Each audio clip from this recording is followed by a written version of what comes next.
वास्तू रविराज वास्तुसंस्कृती या कार्यक्रमात डॉक्टर रविराज अहिररावचा नमस्कार.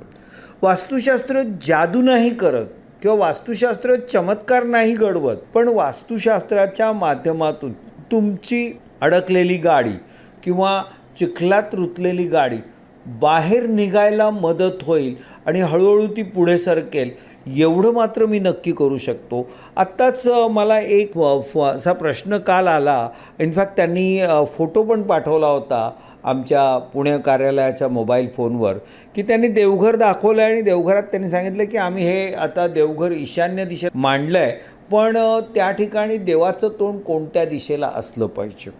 खूप चांगला प्रश्न आहे ताई. मी तुम्हाला एवढंच सांगेन की देवघर आपण ईशान्य दिशेला ठेवणं हे अतिशय महत्त्वाचं.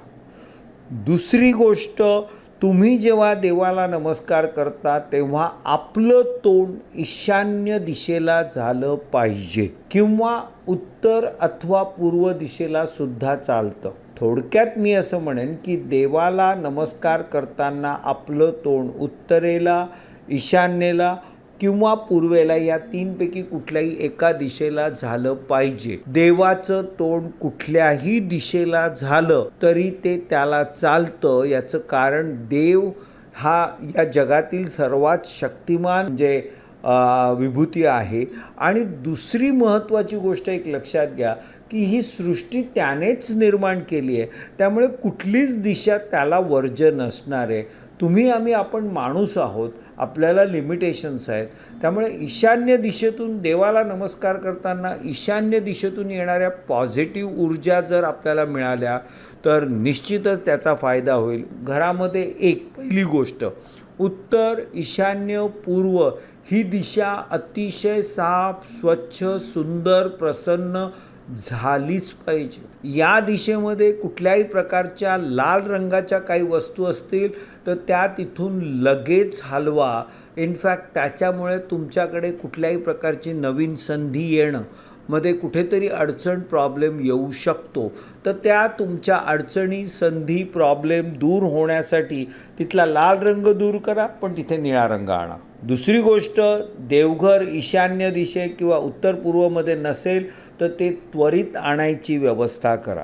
तिसरी गोष्ट तुम्हाला मी असं म्हणेन की आज जर सध्या तुमच्याकडे वेळ आहे आणि आपण सगळेजण खरोखर संकटात आहोत, तर अशा वेळी तरी नक्कीच देवाचा, ईश्वराचा मनापासून धावा करावा. आणि मित्रांनो, एक लक्षात घ्या, ईश्वर हा खरोखर आपल्या मानवासाठी सगळं चांगलंच करत असतो.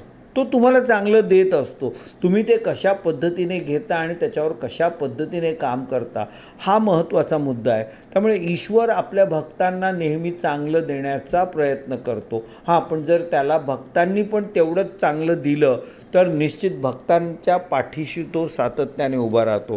म्हणजे मी असं म्हणेन की शेकडो पुराणांमध्ये किंवा संत महंतांच्या चरित्रामध्ये आपल्याला आढळेल की आपल्या भक्तांच्या संकटात धावून आलेला आहे आणि त्यांना मदत केली. आजच्या कलियुगात तो कदाचित आम्हाला दिसणार नाही, पण तो अदृश्य स्वरूपाने केव्हा तुमच्या समस्या दूर करेल आणि तुमचं जीवन सुसह्य, आनंदी, सुखी करेल हे तुम्हाला कळणार पण नाही. त्यामुळे रोज सकाळ संध्याकाळ काही स्तोत्र, मंत्र, ईश्वर भक्ती, ध्यान, धारणा, मेडिटेशन या गोष्टींवर प्रकर्षाने काम करा. आणि हो मित्रांनो, घराघरांमध्ये सध्या असंतोष, वाद, कटकटी खूप वाढत चाललेल्या आहे. त्या आपल्याला कंट्रोल केल्या पाहिजे. नाही तर आजच्या या कठीण प्रसंगी अशा प्रकारे जर तुमच्या घरात वादविवाद, कटकटी वाढत गेले तर त्याचे प्रॉब्लेम होऊ शकतात. ते होऊ नये म्हणून शांत रहा, प्रसन्न रहा, सेफ रहा. आजच्या दिवसाकरता तुम्हाला खूप खूप शुभेच्छा. वास्तू रविराजचा संपर्क क्रमांक आहे 7718863228. मी पुन्हा रिपीट करतो, 7718863228. आणि लँडलाईन क्रमांक आहे 020255111032. धन्यवाद.